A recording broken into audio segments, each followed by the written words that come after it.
HSC পরীক্ষার খুব বেশি দিন আর দেরি নাই, মোটামুটি হাতে তোমাদের 1 মাসের মতো সময় আছে, তার মধ্যে আবার ঈদের ছুটি। তো সব কিছু মিলিয়ে তোমাদের সময়টা খুবই উৎকণ্ঠার মধ্যে দিয়ে পার করছো, কিন্তু তোমাদের এই সময়ে তোমাদের যাতে পড়াশোনার ব্যাপারটা আর একটু সহজ করা যায় সেই প্রয়াস নিয়েই জয়কলি পাবলিকেশনসের পক্ষ থেকে আজকে আমি হাজির হয়েছি রসায়ন প্রথম পত্রের একটা ক্লাস নিয়ে। আজকে মূলত আমরা রসায়ন প্রথম পত্রের 2টা অধ্যায় অর্থাৎ দ্বিতীয় অধ্যায় গুণগত রসায়ন এবং তৃতীয় অধ্যায় মৌলের পর্যায়বৃত্ত ধর্ম এবং রাসায়নিক বন্ধন, এই 2টা অধ্যায় থেকে এইচএসসিতে কি ধরনের প্রশ্ন আসতে পারে সেগুলো নিয়ে আলোচনা করব। এটা একটা সুপার সাজেশন ক্লাস, অতএব এই ক্লাসের মধ্যে আমি যা যা বলবো তোমরা আশা করতে পারো ওই সব টপিক থেকে কিন্তু তোমাদের প্রশ্ন আসবে। এবং তুমি যে বোর্ডেরই হও না কেন মোটামুটি কিছু টপিক থেকেই কিন্তু ঘুরে ফিরে প্রশ্ন আসে, সেই হিসাবে কিন্তু এইচএসসি পরীক্ষার্থীদের জন্য আজকের এই ক্লাসটা সুপার সুপার সুপার ইম্পর্ট্যান্ট।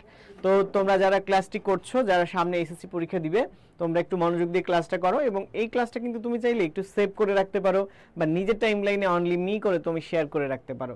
তাতে যেটা হবে পরবর্তীতে এই ক্লাসটা হারায় যাবে না এবং তুমি তখন সুন্দর করে এই ক্লাসটা যদি একটু রিভাইজ করে পুনরায় একটু প্লেব্যাক করে এগুলো একটু খাতায় নোট ডাউন করে ফেলো, তাহলে কিন্তু তোমার এই 2টা অধ্যায় কিন্তু খুবই গুরুত্বপূর্ণ। এই 2টা অধ্যায় থেকে আমাদের 3 সেট কোশ্চেন থাকবে, 3 সেট কোশ্চেন থাকবে কিন্তু, ঠিক আছে, 3 সেট।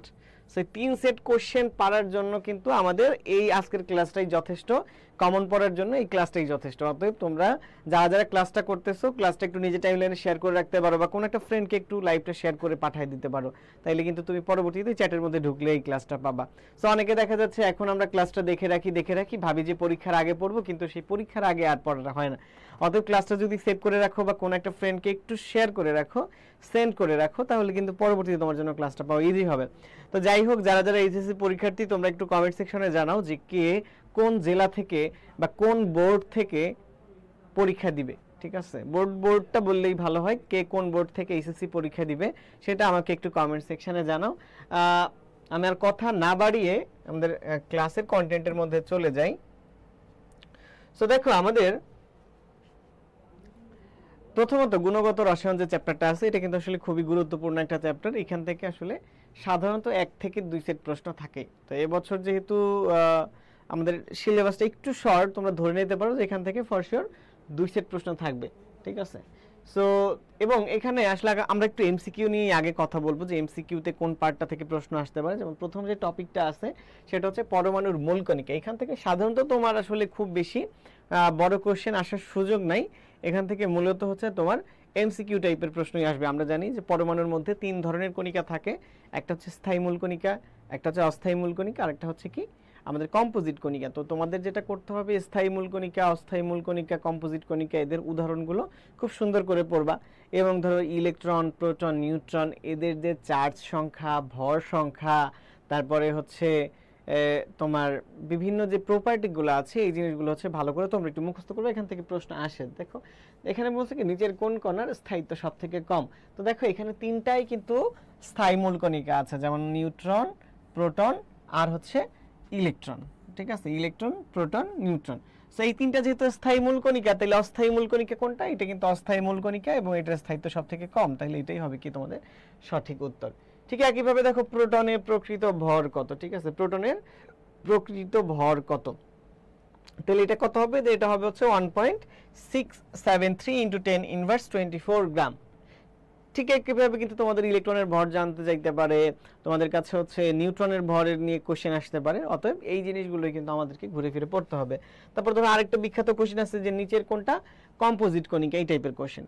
দ্বিতীয়ত হচ্ছে এই কণিকার মধ্যে থেকে যে জিনিসগুলো পড়তে হয় তোমাদের সেগুলো হচ্ছে আইসোটোপ, আইসোবার, আইসোটন, আইসো ইলেকট্রনিক কারা, এই টাইপের জিনিসপত্র। আমি একটু লিখে দেই সাইডে, তোমরা একটু নোট ডাউন করে রাখতে পারো। পড়বে হচ্ছে যারা আইসোটোপ, আইসোটোপ, তারপরে হচ্ছে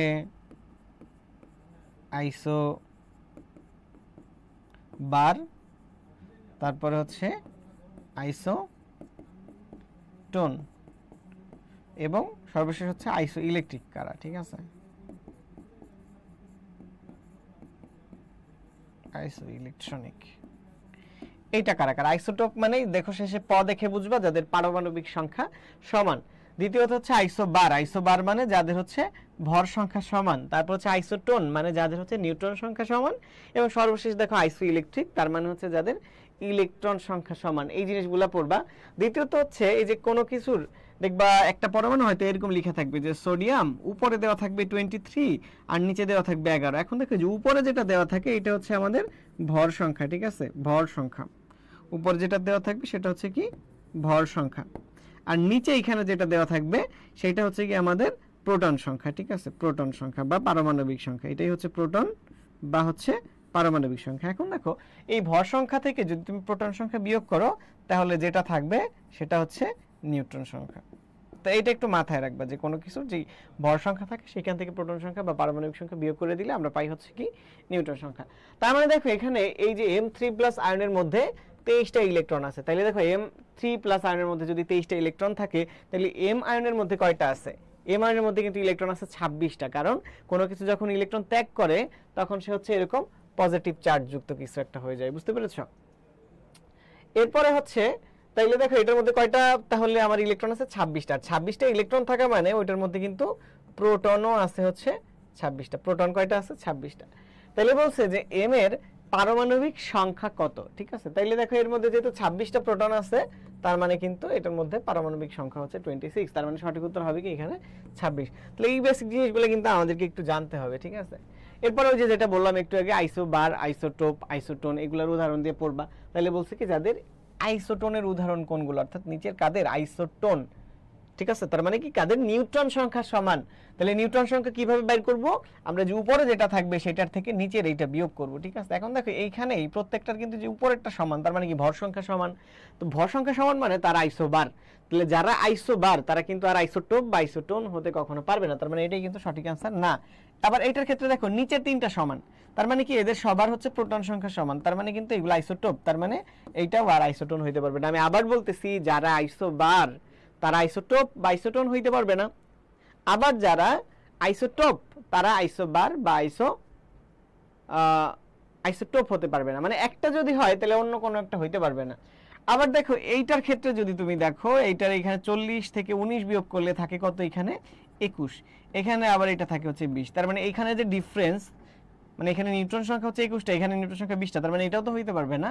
তার মানে অবশ্যই এইটাই কিন্তু আমাদের সঠিক উত্তর হবে। দেখো 36 থেকে যদি 16 বিয়োগ করো তাহলে এখানেও থাকে 20, এখানে যদি এই 37 থেকে 17 বিয়োগ করো এখানে থাকে 20, 39 থেকে 19 বিয়োগ করলে 20, তাহলে সব জায়গায় কিন্তু আমাদের এই নিউট্রন সংখ্যা হচ্ছে সমান। তার মানে সঠিক উত্তর কি হবে? অপশন বি, ঠিক আছে? এখন দেখো ঠিক একইভাবে কিন্তু যে এই টাইপের প্রশ্ন তোমরা পাবা যে এরা হচ্ছে পরস্পরের কি। তো এখানে তুমি যদি হিসাব করো দেখবা প্রত্যেকটার ক্ষেত্রে হচ্ছে আমাদের এই নিউট্রন সংখ্যা সমান এবং সব জায়গায় দেখবা 16টা করে নিউট্রন আছে, তার মানে এই সবগুলো হচ্ছে কি আইসোটোন। পরের কোশ্চেনে আমরা যাই। পরের কোশ্চেনে বলছে কি নিচের কোন পরীক্ষার সাহায্যে রাদারফোর্ড বিচ্ছুরণ পরীক্ষা করা আছে? এখন এইখানে হচ্ছে তোমার এই রাদারফোর্ড এবং আর কি বোরের পরমাণু মডেল। তো পরমাণু মডেল থেকে যেই ধরনের এমসিকিউ প্রশ্ন আসতে পারে একটু ভালো করে শুনবা। প্রথমত হচ্ছে তোমার এই যে আলফা কণা পরীক্ষা, আলফা কণা বিচ্ছুরণ পরীক্ষা, এটা খুব সুন্দর করে পড়বা যে এখানে কিসের পাত ব্যবহার করা হয়, কতটুকু পুরু পাত ব্যবহার করা হয়, এটা কোন কণা ব্যবহার করা হয়েছিল তোমরা সবাই জানো হয়তো। এখানে কি ব্যবহার করা হয়েছিল? আলফা কণা। তো এখানে সঠিক উত্তর হবে আলফা কণা। তারপরে এই আলফা কণা দিয়ে হচ্ছে কিসের পাত ব্যবহার করা হয়েছিল? তোমার সোনার পাত ব্যবহার করা হয়েছিল। কতটুকু? 0.00004 সেন্টিমিটার পুরুত্ব বিশিষ্ট স্বর্ণের পাত ব্যবহার করা হয়েছিল, ঠিক আছে? তারপরে দেখো এটা কি কি অবজারভেশন তোমার রাদারফোর্ড পেয়েছিল এটা পড়বা। তারপরে তোমরা সৃজনশীল প্রশ্নের জন্য এখান থেকে দুইটা জিনিস খুব গুরুত্বপূর্ণ, যেটা হচ্ছে একটা হচ্ছে রাদারফোর্ড পরমাণু মডেলের রাদারফোর্ড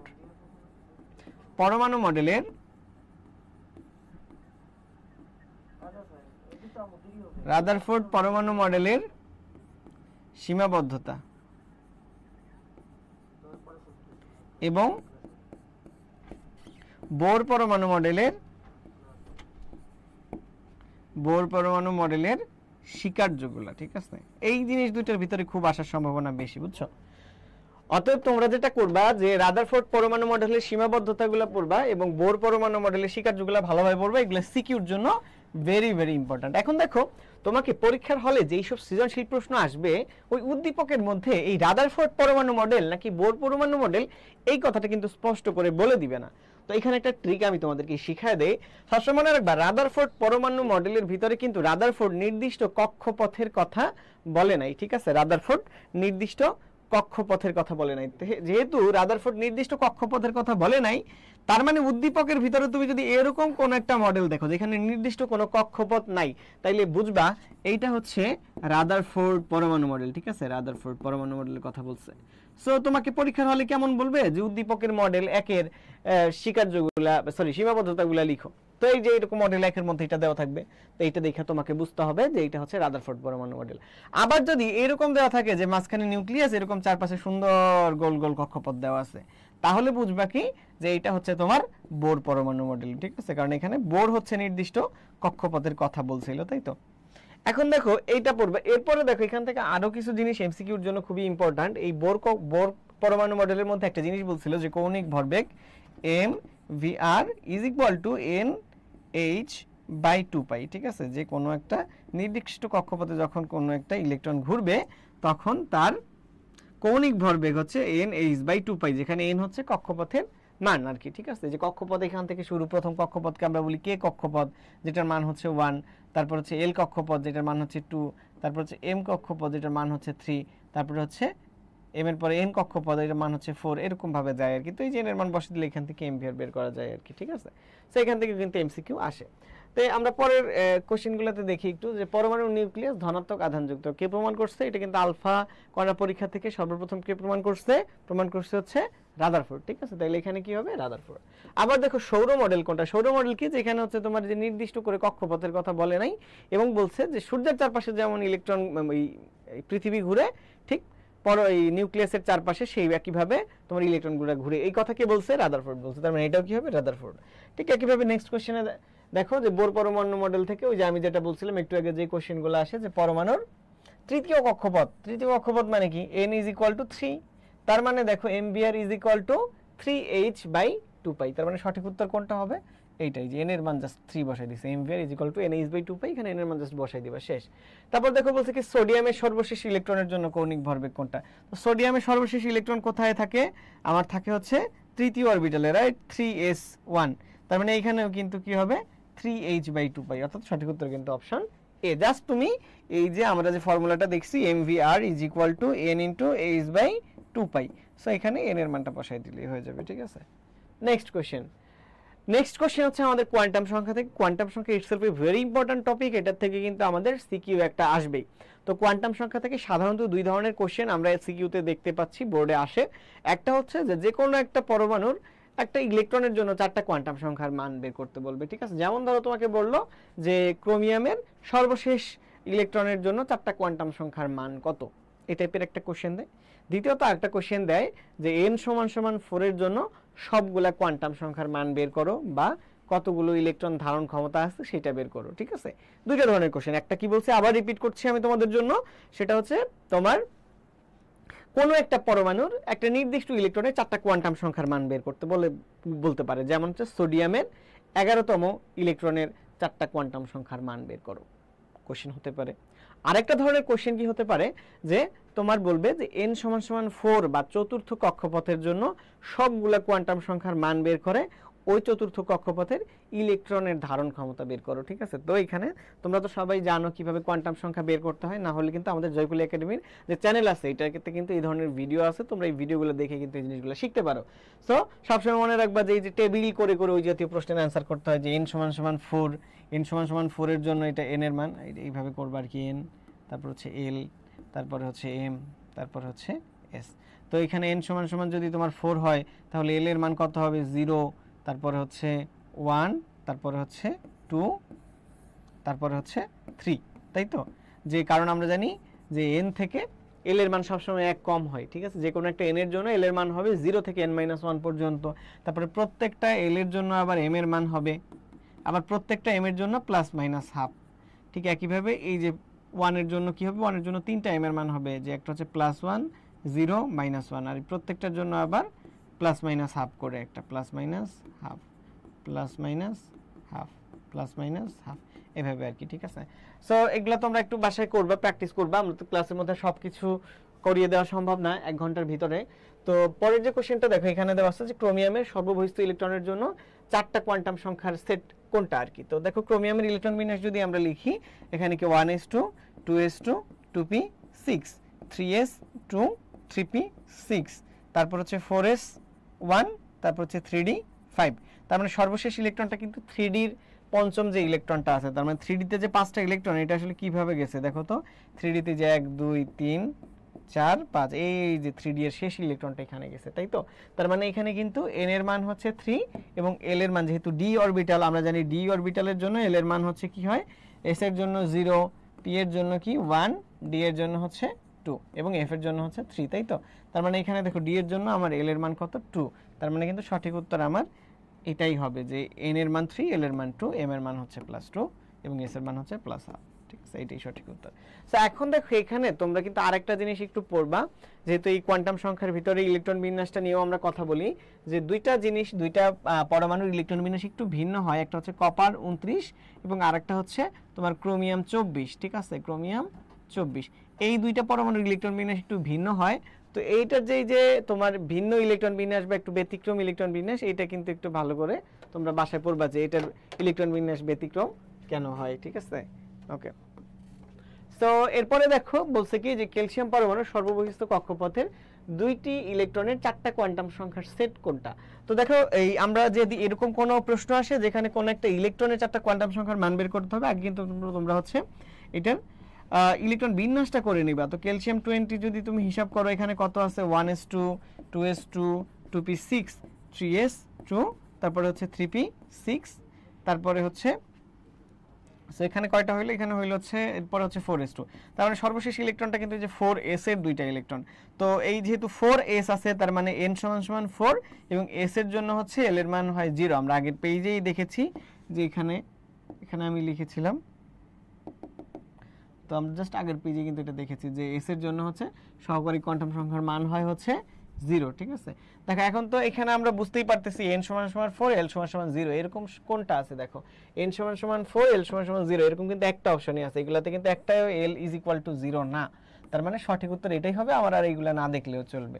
তো তোমরা ম্যাক্সিমাম ক্ষেত্রে কিন্তু এই যে n আর l মিলাইলেই হচ্ছে অ্যান্সার করে ফেলতে পারবা, যেগুলো সাধারণত বোর্ডে আসে। ঠিক আছে, তারপর বলছে নিচের কোন কোয়ান্টাম সংখ্যার সেটটি গ্রহণযোগ্য। এই যে কোন কোয়ান্টাম সংখ্যার সেটটি গ্রহণযোগ্য, কোনটা অগ্রহণযোগ্য, কোনটা সম্ভব নয়, এই জাতীয় প্রশ্ন কিন্তু প্রত্যেক বছর এইচএসসিতে তো আসেই, এটা কিন্তু আবার ভার্সিটি ভর্তি পরীক্ষায় আসে। তাই মানে কি করতে হবে, এই জিনিসগুলো তোমাদের কিন্তু একটু ভালো করে পড়তে হবে।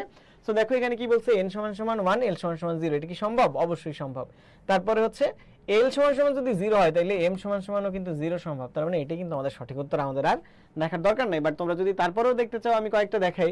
যেমন এখানে l = 1 হইলে m এর মান কখনোই +2 হইতে পারবে না, কারণ কোনো একটা l এর জন্য m এর মান হবে +l থেকে -l পর্যন্ত 0 সহ। কি বলছি, যে কোনো একটা l এর জন্য, এখানে l এর মান কত আছে 1, তার মানে এটার জন্য m এর মান কত হবে +1 থেকে 0 সহ -1 পর্যন্ত। তার মানে +1 0 -1 এই তিনটা।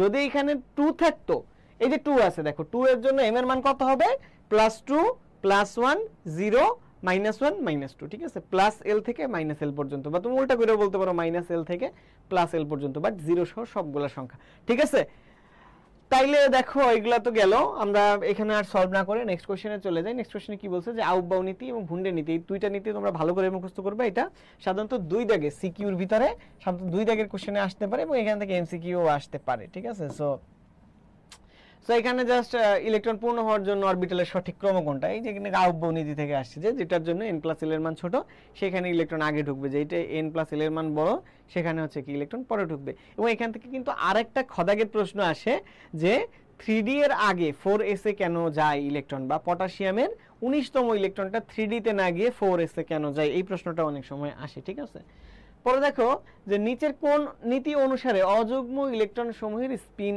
একমুখী হবে। এটা কিন্তু হুন্ডের নীতি, কারণ আমরা হুন্ডের নীতি অনুযায়ী জানি যে সমশক্তি সম্পন্ন যে ওই অরবিটালগুলোতে যখন ইলেকট্রন ঢুকে তখন অযুগ্মভাবে ইলেকট্রন আগে প্রবেশ করে, তারপরে আবার যুগ্ম হয়ে ইলেকট্রন দ্বিতীয়টা প্রবেশ করে আর কি। ঠিক আছে, তারপরে দেখো ইলেকট্রন বিন্যাস, এটা খুবই গুরুত্বপূর্ণ একটা। ওইখান থেকে যে দুইটা যে কোশ্চেন বলছি একটু আগেই বলে ফেলছি, যে একটা হচ্ছে তোমার কপার এবং ক্রোমিয়াম, এই দুইটার ইলেকট্রন বিন্যাস ব্যতিক্রম, এই দুটো ভালো করে পড়বা। এবং ইলেকট্রন বিন্যাস নিয়ে তোমাদের অনেকের একটু সমস্যা হয় ইলেকট্রন বিন্যাসের সিরিয়ালটা লিখা নিয়ে, তো এটা আমি তোমাদেরকে একটা শর্টকাট টেকনিক শিখিয়ে দিতেছি। তোমরা লিখবা হচ্ছে এস এস পিএস পিএস, ঠিক আছে, ডিপিএস ডিপিএস। ঠিক আছে, একটু স্পেস দিয়ে লিখলে ভালো হবে। SS PS PS D PS D PS, ঠিক আছে? কি বলছি? SS PS PS DPS DPS, মানে প্রথমে এস এস, তারপর এস এর আগে একটা পি যোগ করবা, তাহলে পিএস পিএস, পি এর আগে একটা ডি যোগ করবা, ডিপিএস ডিপিএস। এই যে এখন দেখো, প্রথম এস এর আগে 1, দ্বিতীয় এস এর আগে 2, 3 নাম্বার এস এর আগে 3, 4 নাম্বার এস এর আগে 4, তারপরের এস এর আগে 5, তারপরের এস এর আগে 6, মানে প্রত্যেকটা এস এর মান জাস্ট এস এস এস, এই যে মানে প্রত্যেকটা এস এর আগে 1 2 3 এরকম সিরিয়ালি বসে যাবে, ঠিক আছে? এরপর দেখো পি এর মান, প্রথম পি এর আগে হবে হচ্ছে 2, কারণ পি অরবিটাল 1 এ হয় না, 1 পি অরবিটাল সম্ভব না, তাহলে 2 থেকে শুরু করবা, 2p, তারপর একটা 3p, তারপর একটা 4p, তারপর একটা 5p, ঠিক আছে? এরপর ডি, ডি এর আগে প্রথমে বসবে হচ্ছে 3d, কারণ 1d 2d এগুলা হয় না, তাহলে প্রথম ডি এর আগে বসবে কি 3, পরের ডি এর আগে বসবে হচ্ছে 4, এরকম করে। তো দেখো এইটা হচ্ছে আমাদের serial 1s 2s 2p 3s 3p 4s 3d, এভাবে এইটার মধ্যে তখন তুমি ইলেকট্রন দিয়ে যাবে। তোমাকে যদি বলে 37 পারমাণবিক সংখ্যা কোনো একটা যে মৌল আছে, ঠিক আছে, 37, এটার ইলেকট্রন বিন্যাস করতে হবে, তাহলে যে প্রথমে 2 দাও, তারপরে 2 দাও, তারপর 6 দাও, তারপর 2 দাও, তারপরে হচ্ছে আবার 6 দাও, তারপর আবার 2 দাও, কত হইলো যোগ করো, দেখো কত হয়, এই পর্যন্ত হচ্ছে 20টা, 20 এর পরে এখানে 10, কত হইলো 30, 30 এর পরে এখানে 6, কত হলো 36 আর 1 37, তাহলে যে 37 হয়ে গেল। জাস্ট খালি তুমি এই সিরিয়ালটা মনে রাখবা, কি কি বলছি, SS PS PS DPS DPS, তারপরে এস গুলার আগে নাম্বার বসাবে 1 থেকে শুরু হবে, পি গুলার আগে নাম্বার বসাবে 2 থেকে শুরু হবে, ডি এ গুলার আগে নাম্বার বসাবে 3 থেকে শুরু হবে, শেষ, ঠিক আছে? তাহলে কপারের ইলেকট্রন বিন্যাসটা কোথায় প্রবেশ করে? কপার, যে বলছি কপার আর ক্রোমিয়ামের ইলেকট্রন বিন্যাস একটু ব্যতিক্রম, তাহলে কপারের সর্বশেষ ইলেকট্রনটা কোথায় যায়? তোমার 3d তে যায়, 4s এ না গিয়ে যায় হচ্ছে 3d তে, 3d10, এটা কি হয়, লাস্ট ইলেকট্রন আছে 3d10 4s, মানে যেরকম হয় আর কি, ব্যতিক্রম। নেক্সট কোশ্চেনে যে তড়িৎচুম্বকীয় বর্ণালী, বর্ণালী খুবই গুরুত্বপূর্ণ, বর্ণালী থেকে যেটা পড়বা হাইড্রোজেন বর্ণালী যে পার্টটা আছে, ঠিক আছে, এটা খুব ভালো করে পড়বা। তো হাইড্রোজেন বর্ণালীর যেই সূত্রটা আছে যে 1/λ ইজ ইকুয়াল টু রিডবার্গের ধ্রুবক ইনটু হচ্ছে 1/n1 square minus 1/n2 square, ঠিক আছে? সো এখান থেকে মনে রাখবা যে এখানে যে n2 আছে, ঠিক আছে, n2 এর মান হচ্ছে বড় n1 এর মান থেকে, ঠিক আছে? n2 এর মান সবসময় কি হবে, n1 এর মান থেকে বড়। সো এইখানে দেখো, তুমি যদি রিডবার্গ ধ্রুবকের মানটা হচ্ছে বসায় দাও যে 1 তোমার হচ্ছে 09678 ইন্টু 10 ইনভার্স 2 আর কি। সো এটা যদি বসায় দাও তাহলে কিন্তু এইখান থেকে তোমার একদম ন্যানোমিটারে ল্যাম্বডার মানটা পাবা, ঠিক আছে? এখানে n1 হচ্ছে যেই কক্ষপথ থেকে ইলেকট্রন আসবে, n2 হচ্ছে যেই কক্ষপথ থেকে ইলেকট্রনটা আসবে, n1 হচ্ছে যেই কক্ষপথে ইলেকট্রন আসবে। ইলেকট্রন যদি প্রথম কক্ষপথে আসে তখন সেটাকে আমরা বলি হচ্ছে লাইম্যান সিরিজ, ঠিক আছে? কি বলি? লাইম্যান সিরিজ, মানে এই n1 এর মান যদি হচ্ছে তোমার 1 হয় তখন সেটাকে বলি লাইম্যান সিরিজ, যদি এটা 2 হয় তাহলে বলি হচ্ছে বামার সিরিজ, ঠিক আছে? n1 এর মান 3 হইলে বলি হচ্ছে আমরা প্যাসচেন সিরিজ, ঠিক আছে? প্যাসচেন সিরিজ। আবার যদি 4 হয় তখন আমরা বলি হচ্ছে কি ব্র্যাকেট সিরিজ, ব্র্যাকেট সিরিজ। আর 5 হইলে কি বলি? 5 হইলে বলি হচ্ছে ব্র্যাকেট, তারপর হচ্ছে ফান সিরিজ, ঠিক আছে? Fun series. তো এখন দেখো, তোমাকে বললো যে বামার সিরিজের দ্বিতীয় লাইন, বামার সিরিজের দ্বিতীয় লাইন, তাহলে বামার সিরিজ মানে অবশ্যই n1 এর মান হবে হচ্ছে 2। বামার মানে কি? n1 এর মান হবে হচ্ছে 2, এই যে বলছি n1 এর মান 2। এখন বামার সিরিজের দ্বিতীয় লাইন দেখো, এখন বামার সিরিজ মানে হচ্ছে এই যে দ্বিতীয় কক্ষপথে ইলেকট্রন আসবে, তাহলে সেটা প্রথমত কোত্থেকে আসতে পারে? একদম ন্যূনতম আসলেও তো তৃতীয় কক্ষপথ থেকে আসতে হবে, তাহলে এটা হচ্ছে প্রথম লাইন।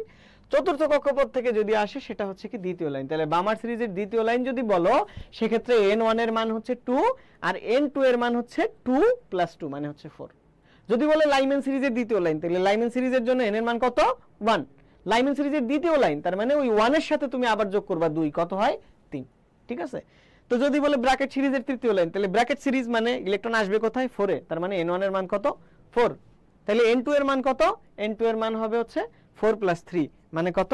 7। বুঝতে পারছো?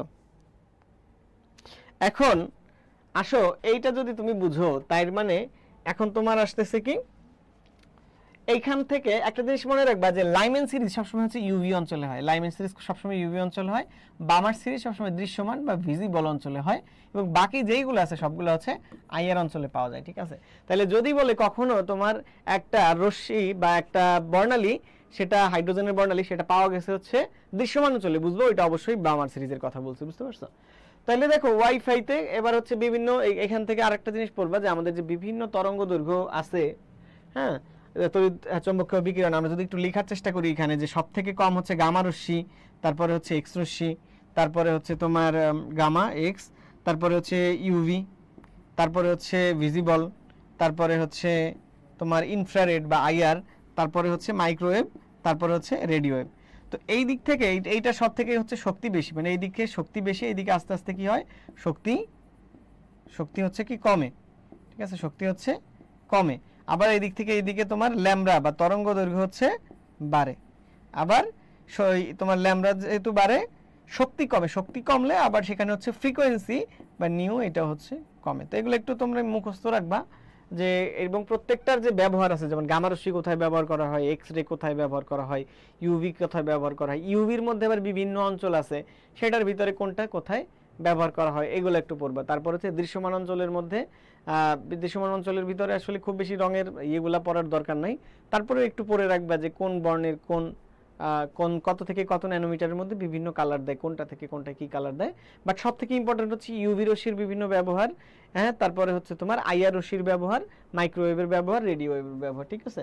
যেমন ওয়াইফাইতে কোনটা ব্যবহার করা হয়, ওয়াইফাইতে ব্যবহার করা হয় হচ্ছে তোমার মাইক্রোওয়েভ, ঠিক আছে, ওয়াইফাইতে ব্যবহার করা হয় মাইক্রোওয়েভ। তারপর অবলোহিত রশ্মি ব্যবহার করা হয় কোথায়, রিমোট কন্ট্রোলে। তারপর অতিবেগুনি রশ্মি ব্যবহার করা হয় তোমার জাল টাকা শনাক্তকরণে, জাল পাসপোর্ট শনাক্তকরণে। রেডিও ওয়েভ ব্যবহার করা হচ্ছে মোবাইল নেটওয়ার্কের জন্য, এই যে আমরা যে কথা বলি মোবাইল নেটওয়ার্কে, এটা ব্যবহার করে। তারপর দেখো এখানে একটা কোশ্চেন আসছে, নিচের কোন রশ্মির তরঙ্গ দৈর্ঘ্য অধিক। আমরা দেখছি এই দিক থেকে যত এই দিকে যাবা তত কি হবে, তরঙ্গ দৈর্ঘ্য বাড়বে। তাহলে ইউভি তো এই যে ইউভির থেকে ভিজিবলের বেশি, ভিজিবলের থেকে আইআর এর বেশি, আইআর এর থেকে মাইক্রোওয়েভের বেশি। তো এখানে সঠিক উত্তর কি হবে, অপশন সি, ঠিক আছে। পরের কোশ্চেনে চলে যাই, এই বর্ণালীর বিভিন্ন অঞ্চল, এই যে আমরা তো বলছি যে হাইড্রোজেন বর্ণালীর কোনটা অতিবেগুনি অঞ্চলে দেখা যায়। দেখো আগের স্লাইডে জাস্ট আমরা দেখাইছি যে লাইমেন, যেটা লাইমেন হচ্ছে অতিবেগুনি অঞ্চলে দেখা যায়। তাহলে এখানে সঠিক উত্তর কি হবে, লাইমেন, ঠিক আছে। কোন শক্তি স্থানান্তরের জন্য ইউভি বর্ণালী পাওয়া যায়। দেখো ইউভি বর্ণালী পাওয়া যায় কোথায়, লাইমেনে। আর লাইমেনের জন্য কোথায় আসবে ইলেকট্রনগুলা, অবশ্যই প্রথম কক্ষপথে। তাহলে যেখানে হচ্ছে প্রথম কক্ষপথে ইলেকট্রন আসতেছে, আরেকটাই কিন্তু প্রথম কক্ষপথে নাই, তাহলে এটা কি হবে, এটা অবশ্যই ইউভিতে হবে। আবার দেখো এটা কিন্তু দ্বিতীয় কক্ষপথে আসতেছে, তার মানে এটা হবে ভিজিবল অঞ্চলে। বাকি দুইটা কিন্তু আমার আইআর বা ইনফ্রারেড অঞ্চলে হবে, ঠিক আছে।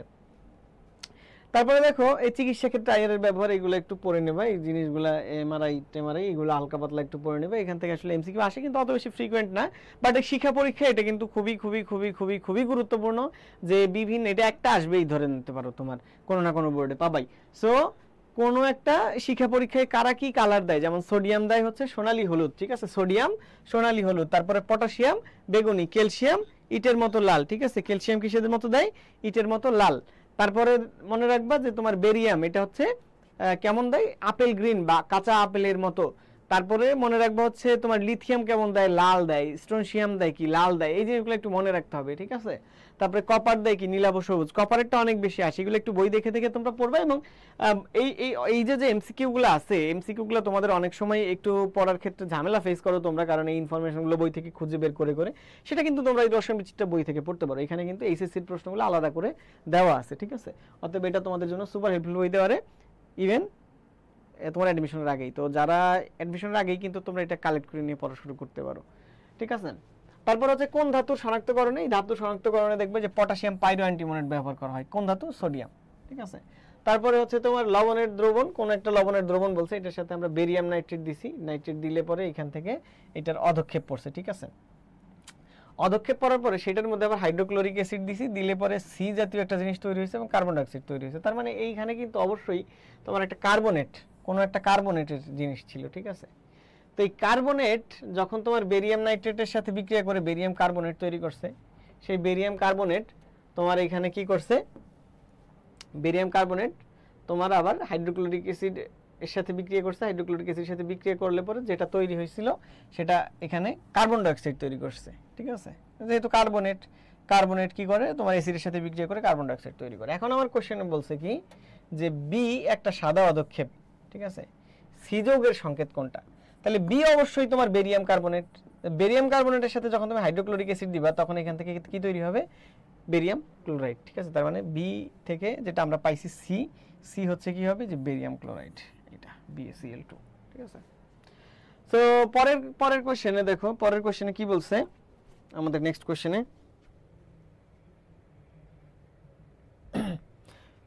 নেক্সট কোশ্চেনে আমাদের কি বলছে,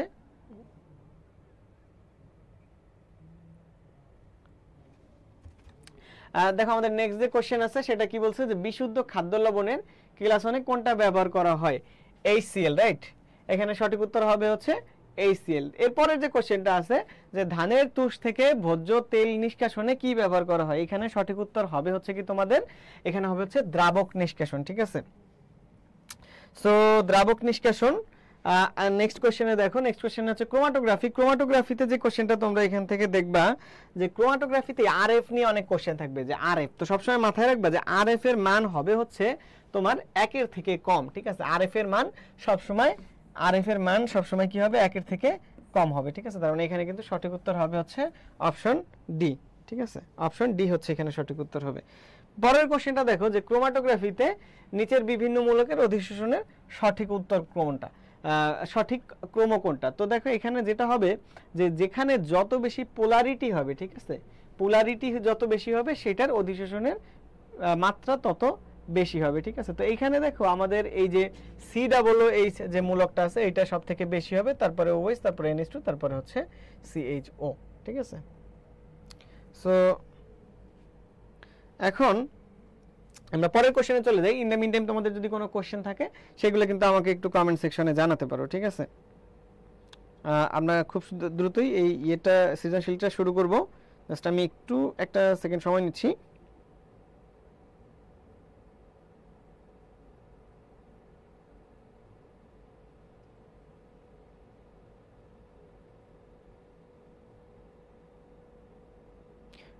দেখো আমাদের যে কোশ্চেনটা আছে কি বলছে যে দুইটা যৌগ A এবং B এর জলীয় দ্রবণ পটাশিয়াম ফেরোসায়ানাইডের সাথে বিক্রিয়া করে গাঢ় নীল এবং বাদামি বর্ণের অধক্ষেপ উৎপন্ন করে। এই যৌগটা শিখা পরীক্ষায় কোনো বর্ণ সৃষ্টি না করলেও B যৌগটা নীলাভ সবুজ বর্ণ সৃষ্টি করে, ঠিক আছে। সো এখন দেখো আমাদের প্রথম কোশ্চেনটা বলছে কি যে ক্রোমাটোগ্রাফি কি জিনিস, ঠিক আছে। তো দেখো এখন ক্রোমাটোগ্রাফি কি জিনিস এটা আমরা একটু বুঝি। ক্রোমাটোগ্রাফি হচ্ছে কি যে ক্রোমাটোগ্রাফি হচ্ছে একটা অ্যানালিটিক্যাল বা বিশ্লেষণধর্মী টেকনিক, যেটার মাধ্যমে একটা মিশ্রণ থেকে এর উপাদান যৌগসমূহকে আলাদা করা যায়, ঠিক আছে। ধরো তোমার এখানে একটা মিশ্রণ আছে, এটার ভিতরে A আছে, B আছে, C আছে, মিক্সচার অফ কম্পাউন্ড আছে। তো এইটার ভিতরে তুমি যদি হচ্ছে একটা ক্রোমাটোগ্রাফি করো তাহলে এখান থেকে তুমি A, B, C এগুলো হচ্ছে সেপারেট করতে পারবা, ঠিক আছে। তো দেখো ক্রোমাটোগ্রাফি কি জিনিস, ক্রোমাটোগ্রাফি হচ্ছে একটি রাসায়নিক পদ্ধতি যার মাধ্যমে কোনো একটা মিশ্রণ থেকে একের অধিক যৌগকে পৃথক করা যায়, ঠিক আছে। তারপরে বলছে কি এখানে KE না, এটা একটু টাইপিং মিস্টেক হয়ে গেছে, যে KC এর মান অসীম হতে কেন পারে না। তো আমরা জানি যে কোনো একটা বিক্রিয়া যদি এমন হয় যে A + B বিক্রিয়া করে এখান থেকে হচ্ছে তোমার C + D তৈরি করে, তখন এখানে আমরা বলি যে KC = C এর ঘনমাত্রা * D এর ঘনমাত্রা ডিভাইডেড বাই হচ্ছে A এর ঘনমাত্রা * হচ্ছে B এর ঘনমাত্রা। তার মানে দেখো উপরে হচ্ছে উৎপাদের ঘনমাত্রা আর নিচে হচ্ছে বিক্রিয়কের ঘনমাত্রা। তো এটা কিন্তু একটা সাম্যাবস্থায় থাকে, তাই তো। এটা যেহেতু সাম্যাবস্থায় থাকে ওইখানে কিন্তু এই যে উৎপাদও থাকে, বিক্রিয়কও থাকে। এখন যেহেতু বিক্রিয়ক কখনোই শূন্য হতে পারে না, কারণ আমরা জানি যে একটা উভমুখী বিক্রিয়ার হচ্ছে বৈশিষ্ট্য এটা বিক্রিয়ার অসম্পূর্ণতা, তাই তো। কারণ বিক্রিয়া কখনোই সম্পূর্ণ হতে পারে না, তার মানে কি বিক্রিয়ায় কিন্তু এরকম উৎপাদটা উপস্থিত থাকে, ঠিক আছে। তাহলে যেহেতু উৎপাদ কখনোই বিক্রিয়কটা উপস্থিত থাকে, তার মানে বিক্রিয়ক কখনোই কিন্তু শূন্য হয়ে যায় না। তাহলে এরকম ভাবে এটার অ্যান্সার আমরা দিব যে উভমুখী বিক্রিয়া সাম্যাবস্থায় থাকে, এবং সাম্যাবস্থায় থাকাকালীন অবস্থায় এটি বিক্রিয়া অসম্পূর্ণ অবস্থায় থাকে বা বিক্রিয়া সম্পূর্ণ হতে পারে না। এটাই হচ্ছে সাম্যাবস্থার একটা বৈশিষ্ট্য। তো সাম্যাবস্থার বৈশিষ্ট্য অনুযায়ী এটা যেহেতু কখনোই সম্পূর্ণ হতে পারে না, তার মানে কিন্তু এটার মধ্যে বিক্রিয়ক পদার্থের ঘনমাত্রা কখনোই শূন্য হয় না। আর যেহেতু বিক্রিয়ক পদার্থের ঘনমাত্রা এই যে শূন্য হতে পারে না, তার মানে এটা কিন্তু কখনোই অসীম হইতে পারে না, ঠিক আছে। এখন দেখো গদাকে যেটা বলছে যে বি যৌগটাতে কোন আয়ন উপস্থিত, ঠিক আছে। এখন দেখো বি যৌগটা হচ্ছে তোমার এমন একটা জিনিস যেটা তোমার বাদামি কালারের একটা অধক্ষেপ দেয় পটাশিয়াম ফেরোসায়ানাইডের সাথে, ঠিক আছে। তার মানে এটা কপার হইতে পারে বা হচ্ছে কিছু একটা হইতে পারে, তাই তো? কিন্তু পরবর্তীতে দেখো পরের ধাপে যেটা বলছে যে এ শিখা পরীক্ষায় কোনো বর্ণ সৃষ্টি না করলেও বি নীলাভ সবুজ বর্ণ তৈরি করে। এখন দেখো শুধুমাত্র একটাই কিন্তু ক্যাটায়ন আছে যে এটা হচ্ছে শিখা পরীক্ষায় নীলাভ বর্ণ সৃষ্টি করে, সেটা হচ্ছে কপার। তার মানে কি হবে, বি এর ভিতরে হচ্ছে তোমার কপার হবে, ঠিক আছে? তো তোমরা হচ্ছে কপারের সাথে পটাশিয়াম ফেরোসায়ানাইডের রিঅ্যাকশনটা আগে দেখাবা, রিঅ্যাকশনটা দেখানোর পরে এখান থেকে জাস্ট এই দুইটা চারটা যে পটাশিয়াম আছে এখানে দুইটা কপার বসে যাবে, এটা একটা রিঅ্যাকশন। এবং দ্বিতীয় হচ্ছে কপার যখন আমরা হাইড্রোক্লোরিক অ্যাসিডের সাথে বিক্রিয়া করে কপার ক্লোরাইড তৈরি করি এবং সেটাকে শিখা পরীক্ষায় ধরি, তখন কিন্তু সেখান থেকে নীলাভ সবুজ তৈরি হয়। তার মানে বীজকোটাতে কোন আয়ন বিরাজমান, এখান থেকে কপার আয়ন বিরাজমান, ঠিক আছে? ঠিক একইভাবে এখানে যেটা বলছে যে শিখা পরীক্ষায় এ আর বি এর মধ্যে এই ভিন্নতার কারণ ব্যাখ্যা করা। এখন শিখা পরীক্ষায় হচ্ছে আসলে এক একটা যৌগে এক একটা রং দেয়, এক একটা বর্ণ প্রদর্শন করে। তো এই বর্ণ প্রদর্শনটা কিসের উপর ডিপেন্ড করে, তাদের এই কক্ষপথগুলোর শক্তির পার্থক্যের উপরে ডিপেন্ড করে। সো যেই ধরনের পার্থক্য যত বেশি থাকবে সেই অনুযায়ী এক একটা কালার দিবে। যেহেতু কপার এবং আয়রনের এই কক্ষপথের মধ্যকার শক্তির পার্থক্য এক না, এই জন্য এরা হচ্ছে ভিন্ন কালার দেয়, ঠিক আছে? তো এরকম ভাবে আমরা আরেকটা দেখি, এখানে কি বলছে যে এ বি সি তিনটা যৌগ যাদের স্ফুটনাঙ্ক হচ্ছে 46 ডিগ্রি, 78 ডিগ্রি এবং 100 ডিগ্রি সেলসিয়াস, ঠিক আছে? সো আমার মনে হয় এই প্রশ্নটা একটু আর কি ভুল আসছে, এই টাইপিং মিস্টেকটা ভুল, মানে টাইপিংটা ভুল আসছে। মন্ট নামের আসলে কিছুই আমাদের নাই। তো দেখো প্রথম কোশ্চেনটা বলছে যে প্রথম গ্রুপের মৌলসমূহ সহজে দ্বি ধনাত্মক আয়ন গঠন করে না। এখন দেখো প্রথম গ্রুপে বা পর্যায় সারণীর প্রথম গ্রুপে আসলে কি কি মৌল আছে হচ্ছে লিথিয়াম, তারপরে হচ্ছে সোডিয়াম, তারপরে হচ্ছে তোমার পটাশিয়াম। অর্থাৎ এদের সর্ববহিস্থ কক্ষপথে কিন্তু এরকম ইলেকট্রন বিন্যাস, যেমন এখানে হচ্ছে 3s1, তারপরে হচ্ছে তোমার এইখানে হচ্ছে এখানে 2s1, এখানে হচ্ছে 3s1, এখানে হচ্ছে 4s1। তার মানে কোন সর্ববহিস্থ কক্ষপথে এদের কিন্তু হচ্ছে একটা ইলেকট্রন বিদ্যমান। তো তারা যখন একক ধনাত্মক আয়ন তৈরি করে তখন তারা নিষ্ক্রিয় গ্যাসের একটা ইলেকট্রন বিন্যাস অর্জন করে, এবং নিষ্ক্রিয় গ্যাসের ইলেকট্রন বিন্যাস যেহেতু তারা অর্জন করে, তার মানে কিন্তু তারা পুনরায় আরেকটা ইলেকট্রন ত্যাগ করতে চায় না। এই জন্য এরা সবাই হচ্ছে কি দ্বি ধনাত্মক আয়ন তৈরি করে না, ঠিক আছে? পরের যে কোশ্চেনটা দেখো যে বি যৌগের বিশুদ্ধতা কিভাবে নির্ণয় করবা, ঠিক আছে? তো দেখো এখানে এ বি সি তিনটা যৌগ, তো বি যৌগটা বলছে কি এটা হচ্ছে 78 ডিগ্রি সেলসিয়াস, ঠিক আছে? সো এখন এইটা কিভাবে আমরা বিশুদ্ধতা নির্ণয় করব? সো আমরা বি যৌগটা যেহেতু স্ফুটনাঙ্ক আমরা জানি, সো এটাকে যদি পুনরায় আমরা হচ্ছে স্ফুটনাঙ্ক বের করি এবং দেখি এক্স্যাক্টলি 78 ডিগ্রি সেলসিয়াসে আসছে, সেখান থেকে কিন্তু বুঝতে পারবো আমরা হচ্ছে যে এটার স্ফুটনাঙ্ক, সরি এটা হচ্ছে একটা বিশুদ্ধ যৌগ।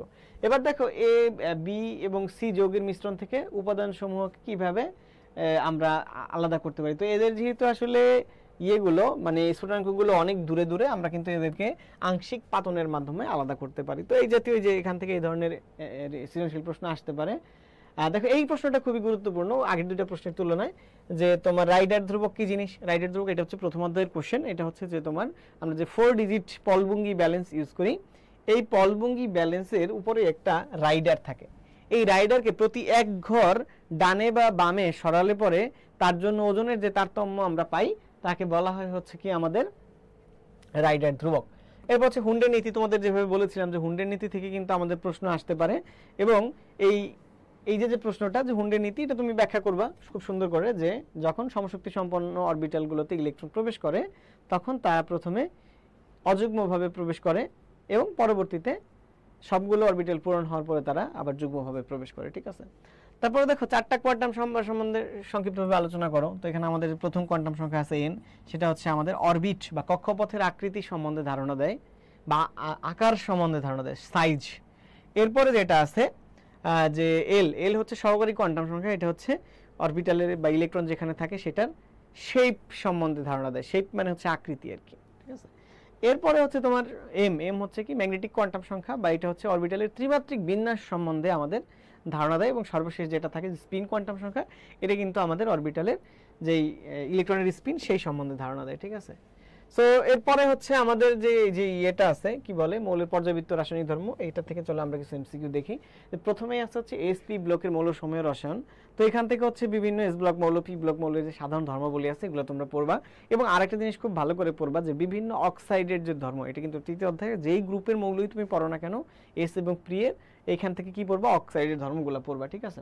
এরপরে দেখো এস ব্লকের তুমি বিভিন্ন জিনিসের ধর্ম পড়ার পরে পি ব্লকের ক্ষেত্রে এসে তোমরা কিন্তু এখান থেকে বেশ কিছু প্রশ্ন পড়তে হবে। যেমন পি ব্লকের মধ্যে প্রথমেই আছে 13তম গ্রুপ। 13তম গ্রুপে কি আছে? অ্যালুমিনিয়াম আছে, এবং অ্যালুমিনিয়াম থেকে দুইটা কোশ্চেন খুব ভালো করে পড়বা যে অ্যালুমিনিয়াম অক্সাইড উভধর্মী পদার্থ ব্যাখ্যা করো, এবং দ্বিতীয় আরেকটা কোশ্চেন হচ্ছে অ্যালুমিনিয়াম ক্লোরাইড ডাইমার তৈরি করে ব্যাখ্যা করো। ঠিক কি বলছি আমি আবার একটু কোশ্চেনটা তোমাদের জন্য রিপিট করতেছি যে অ্যালুমিনিয়াম অক্সাইড একটা উভধর্মী পদার্থ ব্যাখ্যা করো, দ্বিতীয় কোশ্চেনটা হচ্ছে অ্যালুমিনিয়াম ক্লোরাইড ডাইমার তৈরি করে, এই কোশ্চেনটা। ঠিক আছে, এরপরে যাবা গ্রুপ 14তে। গ্রুপ 14 থেকে দুইটা প্রশ্ন পড়বা, একটা হচ্ছে কার্বন টেট্রাক্লোরাইড আদ্র বিশ্লেষিত হয় না কিন্তু সিলিকন টেট্রাক্লোরাইড আদ্র বিশ্লেষিত হয় কেন? ঠিক আছে, এটা কিন্তু উল্টা করেও কোশ্চেনটা অনেক সময় দেয়, বলে হচ্ছে যে সিলিকন টেট্রাক্লোরাইড আদ্র বিশ্লেষিত হলেও কার্বন টেট্রাক্লোরাইড আদ্র বিশ্লেষিত হয় না কেন? দ্বিতীয় প্রশ্ন হচ্ছে সিলিকন ডাইঅক্সাইড কঠিন হলেও কার্বন ডাইঅক্সাইড গ্যাসীয় কেন? আবার বলতেছি, সিলিকন ডাইঅক্সাইড কঠিন হলেও কার্বন ডাইঅক্সাইড গ্যাসীয় কেন? এই দুটো প্রশ্ন বারে বারে আসে। ঠিক আছে, এরপরে দেখো তোমার গ্রুপ যেটা 15তম গ্রুপ, এইখান থেকে যে কোশ্চেনটা বারে বারে আসে যে PCl5 মানে ফসফরাস পেন্টাক্লোরাইড তৈরি হইলেও NCl5 কেন তৈরি হয় না? ঠিক আছে, PCl5 গঠিত হলেও NCl5 কেন গঠিত হয় না? এরপরে দেখো এখান থেকে আরেকটা প্রশ্ন খুব বারে বারে আসে যে PH3 বা ফসফিন থেকে NH3 অধিক ক্ষার কেন? PH3 থেকে NH3 অধিক ক্ষার কেন? এই কোশ্চেন দুইটা ভালো করে পড়বে, এই দুইটা কোশ্চেন সাধারণত আসে। এরপরে হচ্ছে তোমার 17তম গ্রুপ। 17তম গ্রুপ হচ্ছে তোমার গ্রুপ, কি বলে, হ্যালোজেন গ্রুপ। হ্যালোজেন গ্রুপ থেকে আসলে ওইভাবে তেমন কোনো প্রশ্ন আসে না। এবং 18তম গ্রুপ থেকে যে প্রশ্নটা আসে যে নিষ্ক্রিয় গ্যাসসমূহ কেন বিভিন্ন যৌগ তৈরি করে না, যৌগ গঠন করে না, এই কোশ্চেনগুলো আর কি। ঠিক আছে, তো একটু আমরা এমসিকিউ দেখি। এমসিকিউতে কি বলছে, নিচের কোনগুলা পর্যায় সারণীর একই পর্যায়ভুক্ত? একদম সহজেই দেখো যে কোশ্চেন আছে যে লিথিয়াম সোডিয়াম এরা হচ্ছে একই গ্রুপে। তারপর বলছে নিচের কোনটা মৃৎক্ষার মৌল? তো মৃৎক্ষার গ্রুপ হচ্ছে কোনটা? মৃৎক্ষার গ্রুপ হচ্ছে গ্রুপ 2। আমরা জানি গ্রুপ 2 কে বলা হয় মৃৎক্ষার গ্রুপ, আর গ্রুপ 1 যেটা আছে গ্রুপ 1 কে বলা হয় হচ্ছে ক্ষার ধাতু গ্রুপ। ঠিক আছে, তো যাই হোক পরের যে কোশ্চেন এখানে কি বলছে, মৃৎক্ষার মৌল কোনটা? অবশ্যই গ্রুপ 2 তে এখানে আছে হচ্ছে ক্যালসিয়াম। সোডিয়াম গ্রুপ 1 এ, সিলিকন হচ্ছে গ্রুপ 14 তে, আর এখানে ফসফরাস হচ্ছে গ্রুপ 15 তে। তাই তো, পরের যে কোশ্চেন যে তোমার ক্যান্সার চিকিৎসায় কোনটা ব্যবহার করা হয়, এটাও কিন্তু তোমার খুবই গুরুত্বপূর্ণ একটা কোশ্চেন। এটা সঠিক উত্তর হচ্ছে এই যে আরএন বা রেডিয়াম আর কি। ঠিক আছে, নেক্সট কোশ্চেন কি, যে নিচের কোনটা অবস্থান্তর মৌল? তো এইখান থেকে মনে রাখবা যে জিঙ্ক এবং স্ক্যান্ডিয়াম এই দুইটা ডি ব্লক মৌল হইলেও অবস্থান্তর মৌল নাই। কোশ্চেনটা কিন্তু আসে যে ডি ব্লক কিন্তু অবস্থান্তর নয়, কিন্তু অবস্থান্তর নয়। ঠিক আছে, অবস্থান্তর নয়। ঠিক আছে, সেইখানে সঠিক উত্তর কি হবে, যে এখানে দেখো জিঙ্ক আর স্ক্যান্ডিয়াম এই দুইটা কিন্তু ডি ব্লক কিন্তু অবস্থান্তর না, আর পটাশিয়াম তো এমনিতেই হচ্ছে এস ব্লক মৌল, তাহলে এটা অবস্থান্তর না। তাহলে এখানে কি হবে, সঠিক উত্তর হবে হচ্ছে অপশন বি। এবং এই অবস্থান্তর মৌল কিন্তু তোমরা এটা খুব ভালো করে পড়বে, এখান থেকে সংজ্ঞাটা খুব ভালো করে পড়বা যে যেসব মৌল সুস্থিত আয়নিত অবস্থায় ডি অরবিটাল অপূর্ণ থাকে তাদেরকে আমরা বলি হচ্ছে অবস্থান্তর মৌল। এরপরে বলছে নিচের কোনটা রঙিন যৌগ? অবশ্যই যেটা অবস্থান্তর মৌল সেটাই রঙিন যৌগ তৈরি করে। তো এখানে কি হবে, এটাও কিন্তু হইতে পারতো, এটাও হইতে পারতো, রাইট? এখন এই দুটোর মধ্যে কোনটা হবে? সেইখানে আসলে কপারের জারণ সংখ্যা হচ্ছে +1, এবং কপার যখন +1 স্টেটে থাকে তখন আসলে সে কোনো কালার প্রদর্শন করে না। তার মানে এখান থেকে সঠিক উত্তর হবে হচ্ছে কি COCl2। ঠিক আছে, তারপরে এ ব্লক মৌলগুলোকে কি বলা হয়? এ ব্লক মৌলগুলোকে বলা হচ্ছে আন্তঃঅবস্থান্তর মৌল। ঠিক আছে, এ ব্লক মৌলকে কি বলা হয়? আন্তঃঅবস্থান্তর মৌল। তো এখান থেকে তোমরা কিন্তু কয়েকটা জিনিস পড়বা একটু রিটেনের জন্য, সিকিউর জন্য। প্রথম হচ্ছে অবস্থান্তর মৌল কাকে বলে, দ্বিতীয়ত হচ্ছে এই যে জিঙ্ক এবং স্ক্যান্ডিয়াম যে অবস্থান্তর মৌল নয়, এই প্রশ্নটা তোমরা পড়বা। তারপরে হচ্ছে অবস্থান্তর মৌলসমূহ রঙিন যৌগ গঠন করে, এই প্রশ্নটা তোমরা পড়বে, ব্যাখ্যা করো। ঠিক আছে, অবস্থান্তর মৌল রঙিন যৌগ গঠন করে, ব্যাখ্যা করো, এই প্রশ্নটা ভালো করে পড়বা। তারপরে দেখো পরের কোশ্চেনে কি বলছে, পরের কোশ্চেনে বলছে হচ্ছে এগুলার ব্যাসার্ধের সঠিক ক্রম কোনটা? এই জাতীয় প্রশ্ন কিন্তু পরীক্ষায় প্রচুর এসে থাকে, প্রচুর মানে প্রচুর, এমসিকিউতে, ভার্সিটি ভর্তি পরীক্ষায় আসে এবং এই যে বোর্ড পরীক্ষা আসে। তো মনে রাখবা যে যাদের ইলেকট্রন সংখ্যা সমান, যাদের ইলেকট্রন সংখ্যা সমান, তাই তো, যাদের ইলেকট্রন সংখ্যা সমান তাদের মধ্যে যার প্রোটন সবথেকে বেশি, যার প্রোটন সবথেকে বেশি, যার প্রোটন সবথেকে বেশি তার আকার তত কম, ছোট। ঠিক আছে, মানে যাদের ইলেকট্রন সংখ্যা সমান তাদের ভিতরে যার প্রোটন বেশি তার আকার তত বেশি। এখন দেখো ফ্লোরিন মাইনাসেও 10টা ইলেকট্রন, নিয়নেও 10টা ইলেকট্রন, সোডিয়াম প্লাসে 10টা ইলেকট্রন, ম্যাগনেসিয়ামে 10টা ইলেকট্রন, কিন্তু এদের মধ্যে ম্যাগনেসিয়ামে প্রোটনের সংখ্যা সবথেকে বেশি, তাহলে এইটার আকার সবথেকে ছোট হবে এবং এদিকে আস্তে আস্তে বড় হবে। ঠিক আছে, তাহলে সবথেকে ছোট হচ্ছে ম্যাগনেসিয়াম, তারপরে সবথেকে তারপরে হচ্ছে কি তোমার সোডিয়াম, নিয়ন, ফ্লোরিন মাইনাস, এটা হবে আমাদের সঠিক উত্তর। ঠিক আছে, তারপরে হচ্ছে নিচের আকার সবথেকে বড় কোনটা? একই ওয়ে দেখো সবগুলার কিন্তু ইলেকট্রন সংখ্যা সমান, তাহলে যার হচ্ছে প্রোটন সংখ্যা সবথেকে কম, এখানে কি অক্সিজেন, তার কিন্তু আকার সবথেকে বড়। তারপরে এই যে এই জাতীয় প্রশ্ন প্রচুর আছে, যে এইখানেও দেখবো, এখানে যে তোমার ম্যাগনেসিয়ামের হবে আকার সব থেকে বড়, কারণ যদিও ক্যালসিয়ামের 2+ চার্জ আছে, কিন্তু ম্যাগনেসিয়ামের কক্ষপথ 2টা, ক্যালসিয়ামের কক্ষপথ হচ্ছে 3টা, তাই তো। নেক্সট কোশ্চেনে কি বলছে, যে এই যে যে জিনিসটা হয়েছে এটা কি, দেখো কোন একটা যৌগ থেকে, সরি কোন একটা পরমাণু থেকে, কোন একটা গ্যাসীয় বিচ্ছিন্ন পরমাণু থেকে একটা গ্যাসীয় বিচ্ছিন্ন একক ধনাত্মক আয়ন তৈরি হয়েছে। তো আমরা কিন্তু আয়নীকরণ শক্তির সংজ্ঞা পড়বো, অবশ্যই তোমাদের কিন্তু এগুলো পড়তে হবে, আয়নীকরণ শক্তি, ইলেকট্রন শক্তির সংজ্ঞা। আয়নীকরণ শক্তির মধ্যে কিছু ব্যতিক্রম আছে, এইগুলো কিন্তু তোমরা সিকিউর জন্য খুব ভালো করে পড়বা। যেমন তোমার হচ্ছে নাইট্রোজেন এবং অক্সিজেনের মধ্যে অক্সিজেনের আয়নীকরণ শক্তি বেশি হওয়ার কথা ছিল, কিন্তু বাস্তবে যেটা হয় যে নাইট্রোজেনের আয়নীকরণ শক্তি অক্সিজেনের থেকে বেশি হয়। আবার বেরিলিয়াম এবং বোরনের মধ্যে বোরনের আয়নীকরণ শক্তি বেশি হওয়ার কথা ছিল, কিন্তু বাস্তবে বোরনের থেকে বেরিলিয়ামের বেশি হয়, তাই তো। তো এই যে যে ব্যতিক্রমগুলো আছে, এগুলো কেন হয়, এগুলো পড়বা, আয়নীকরণ শক্তির সংজ্ঞা পড়বা। এখানে যে 4টা জিনিস আছে, আয়নীকরণ শক্তি, ইলেকট্রন শক্তি, তড়িৎ, 3টা জিনিসের সংজ্ঞায় কিন্তু তোমাকে পড়তে হবে। তো আয়নীকরণ শক্তির সংজ্ঞায় আমরা দেখি যে গ্যাসীয় বিচ্ছিন্ন একমূল পরমাণু থেকে গ্যাসীয় বিচ্ছিন্ন একমূল একক ধনাত্মক আয়ন তৈরি হইতে যে শক্তির পরিবর্তন হয়, সেখানে যে শক্তি লাগে সেটাকে আমরা বলি হচ্ছে আয়নীকরণ শক্তি। তার মানে এখানে কিন্তু যে একক ধনাত্মক আয়ন যেহেতু তৈরি হয়েছে, এটা কিন্তু আয়নীকরণ শক্তি হবে, ঠিক আছে। তারপর দেখো যে আয়নীকরণ বিভবের সঠিক ক্রম কোনটা, ঠিক একইভাবে কিন্তু এই যেটা মাত্র আমি দেখাইলাম, যে নাইট্রোজেনের থেকে অক্সিজেনের থেকে নাইট্রোজেনের বেশি হয়, তো এইটাই কিন্তু আমার এখানে সঠিক উত্তর আর কি, ঠিক আছে। তো এই ব্যতিক্রমগুলো থেকেই মেইনলি প্রশ্ন আসে কেমিস্ট্রিতে আসলে। তারপরে হচ্ছে ইলেকট্রন আসক্তি কোনটার সব থেকে বেশি। সো এইখানেও একটা ব্যতিক্রম আছে, যে ইলেকট্রন আসক্তি আসলে যতই পর্যায় বরাবর বাম থেকে ডান দিকে যাওয়া যায় ততই হচ্ছে বাড়তে থাকে, আবার যতই গ্রুপ বরাবর নিচ থেকে উপরের দিকে যায় ততই বাড়তে থাকে। তাহলে সেই হিসাবে সব থেকে বেশি হওয়ার কথা ছিল ফ্লোরিনের, তারপর ক্লোরিনের, তারপর ব্রোমিনের, তারপর হচ্ছে আয়োডিনের, তাই তো। কিন্তু এইখানে একটু ব্যতিক্রম হয়, ক্লোরিনের সব থেকে বেশি হয়, তার মানে এখানে সঠিক উত্তর হবে হচ্ছে কি এই ক্লোরিন। তারপর হচ্ছে কোনটার ইলেকট্রন আসক্তি সর্বনিম্ন। সো এখানে দেখবা হচ্ছে যার আকার যত বড় তার ইলেকট্রন আসক্তি ততই হচ্ছে কম, তাহলে এখানে সঠিক উত্তর হবে কি ফসফরাস, ঠিক আছে। নেক্সট স্লাইডে দেখো সর্বাধিক তড়িৎ ঋণাত্মক মৌলের সর্বশেষ শক্তি স্তর ইলেকট্রন বিন্যাস কোনটা। তো তড়িৎ ঋণাত্মকতা হচ্ছে যতই আকার ছোট হয় তত বাড়ে, তার মানে এইখানে যেগুলো আমরা দেখব তার মধ্যে দেখতে হবে কোনটার আকার ছোট। তাহলে দেখো এইটার কিন্তু সব থেকে আকার ছোট, কারণ এটা 2s 2p, এবং যেহেতু 2টা কক্ষপথ আছে তার মানে এটা কিন্তু অবশ্যই বাকিগুলোর থেকে ছোট, কারণ বাকিগুলোতে 3 4 5 এই জাতীয় কক্ষপথ আছে, তার মানে সঠিক উত্তর হবে কি অপশন ডি। তারপরে দেখো নিচের কোনটা তড়িৎ ঋণাত্মকতার সঠিক ক্রম, তড়িৎ ঋণাত্মকতার সঠিক ক্রম, তাহলে আকার যত ছোট তড়িৎ ঋণাত্মকতা ততই বেশি, তাই তো। তার মানে দেখো আমার প্রথম হবে লিথিয়াম, তারপর হবে সোডিয়াম, তারপর পটাশিয়াম, রুবিডিয়াম, সিজিয়াম, তার মানে এখানে কিন্তু এইখানে এই ক্রমটা হবে ডিরেক্টলি, কারণ আমরা জানি কোনো একটা গ্রুপ বরাবর যত উপর থেকে নিচে যাওয়া যায় আকার তত বাড়তে থাকে, আর প্রথম গ্রুপে এই সিরিয়ালেই কিন্তু আস্তে আস্তে উপর থেকে নিচের দিকে যায়, তার মানে এই দিক থেকে এই দিকে আকার বড় হয়, আর আকার বড় হইলেই তড়িৎ ঋণাত্মকতা কি হয়ে যায়, কমে যায়, ঠিক আছে। নেক্সট কোশ্চেনে দেখো স্ফুটনাঙ্কের ক্রম অনুসারে সঠিক কোনটা, ঠিক আছে। তাইলে এই কোশ্চেনটা আসছে হচ্ছে আমাদের হাইড্রোজেন বন্ধন থেকে। হাইড্রোজেন বন্ধন কিন্তু খুবই গুরুত্বপূর্ণ, এটার থেকে হচ্ছে তোমার সিকিউ আসবে, ঠিক আছে, এটার থেকে সিকিউ আসবে। তো এখান থেকে দেখো আমরা জানি ফ্লোরিন যদি কোনো যৌগের ভিতরে থাকে সেখানে কিন্তু হাইড্রোজেন বন্ধন সব থেকে শক্তিশালী হয়। তারপরে হচ্ছে অক্সিজেন যদি কোনো যৌগে থাকে সেটাই আরেকটু দুর্বল হয়, আর অ্যামোনিয়া থাকলে সেটা খুবই দুর্বল হয়, তার মানে সেই হিসেবে সঠিক উত্তর হবে কিন্তু এইটা, কারণ এখানে ফ্লোরিন যেহেতু আছে, এই হাইড্রোজেন আর ফ্লোরিনের মধ্যে তড়িৎ ঋণাত্মকতার পার্থক্য অনেক বেশি, এবং এখানে তড়িৎ ঋণাত্মকতার পার্থক্য যেহেতু বেশি হয় এখানে হাইড্রোজেনের বন্ধনের স্ট্রেংথও তত বেশি হবে। আবার দেখো এখানে পানি আছে H2O, এখানে হাইড্রোজেন আর অক্সিজেনের তড়িৎ ঋণাত্মকতার পার্থক্য আরেকটু কম এইটার তুলনায়, এই জন্য এটার হাইড্রোজেন বন্ধন আরেকটু দুর্বল হয় এবং এইটাই সব থেকে বেশি দুর্বল হয়, ঠিক আছে। তারপরে বলছে কি নিচের কোন মৌলটার গলনাঙ্ক সর্বোচ্চ, ঠিক আছে।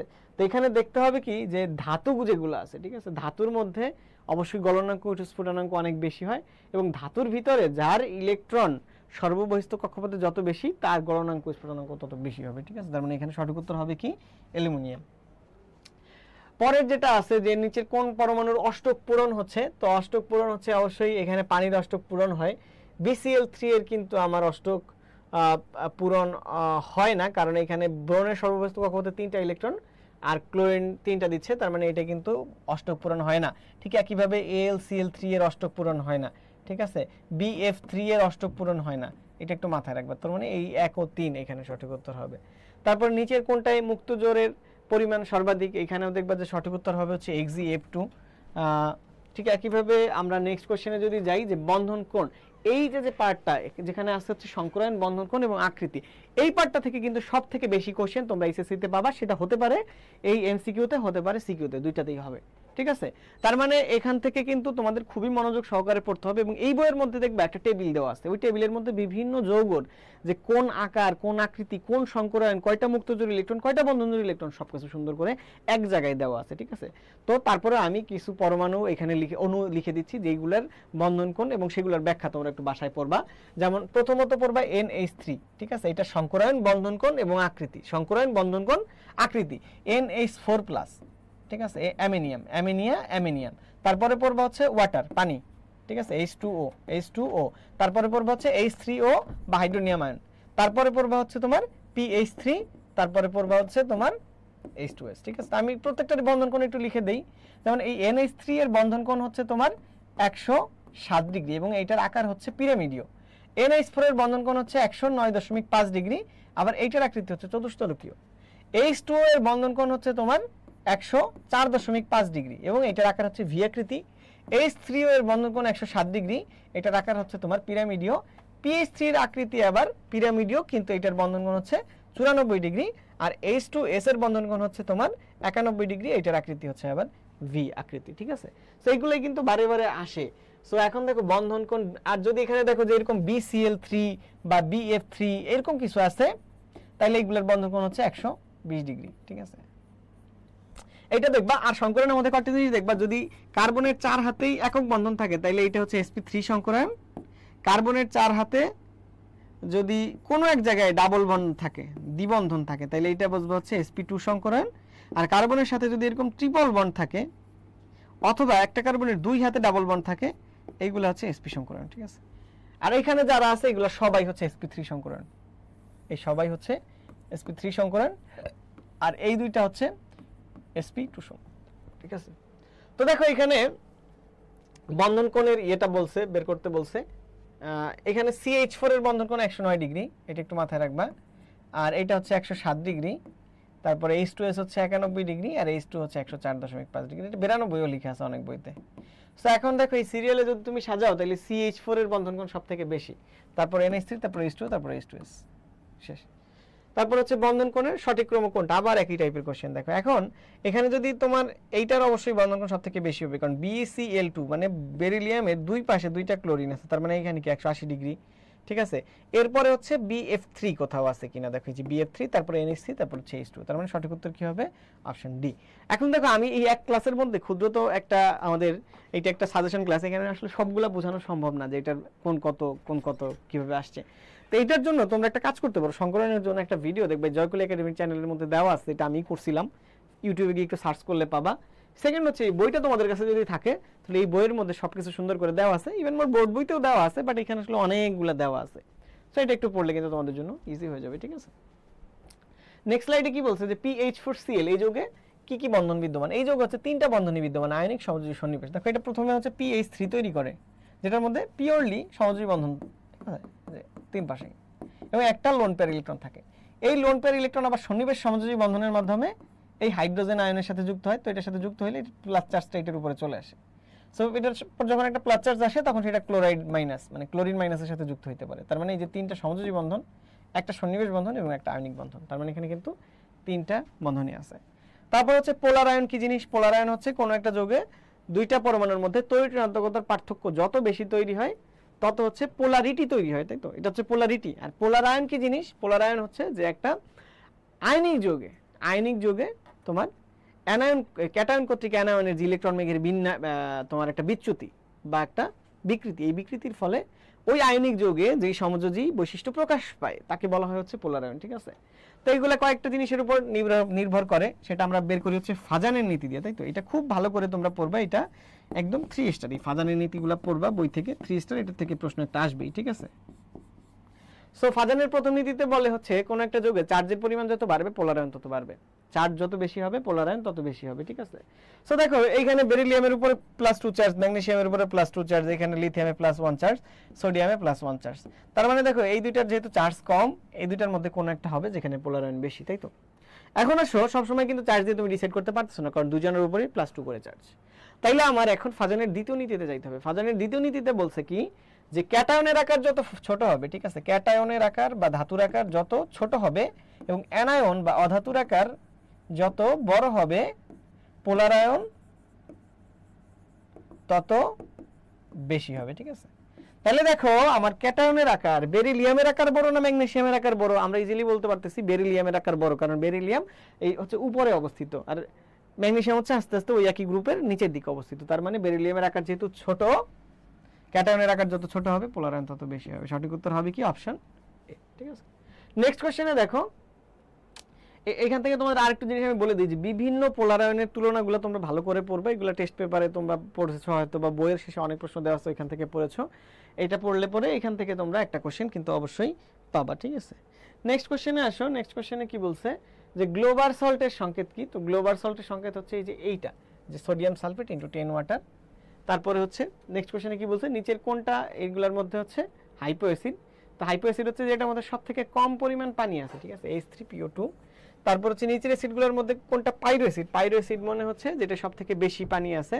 সো বুঝবে কিভাবে, যেটার মধ্যে তোমার বেশি আর কি ওয়াটার মলিকুল আছে, ঠিক আছে। তাহলে এখানে কি হবে, H3PO3। নেক্সট কোশ্চেনে চলে যাই। নেক্সট কোশ্চেনে কি বলছে যে সৃজনশীল প্রশ্ন, সংকরায়ন কি জিনিস? প্রশ্নমতা পেটে চতুর্থ অধ্যায়ের প্রশ্ন। তো তারপরে হচ্ছে কি, উদ্দীপকে বর্ণিত তরলটির অনুষ্ঠিত একটি মৌলের যোজনী স্থির হলেও পর্যায় সারণীর একই গ্রুপভুক্ত পরবর্তী মৌলের যোজনী পরিবর্তনশীল, ঠিক আছে।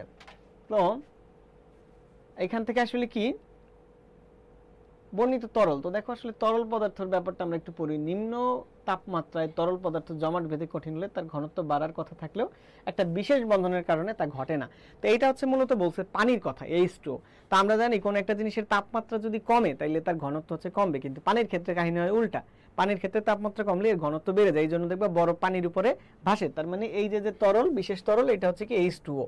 এই H2O এর মধ্যে হাইড্রোজেন বন্ধন থাকার কারণে এটা যখন আমরা ঠান্ডা করি তখন সেটা হেক্সাগোনাল এরকম একটা শেপ তৈরি করে, ভিতরে থাকে ফাঁকা জায়গা, এই জন্য তার ঘনত্ব যায় বেড়ে, ঠিক আছে।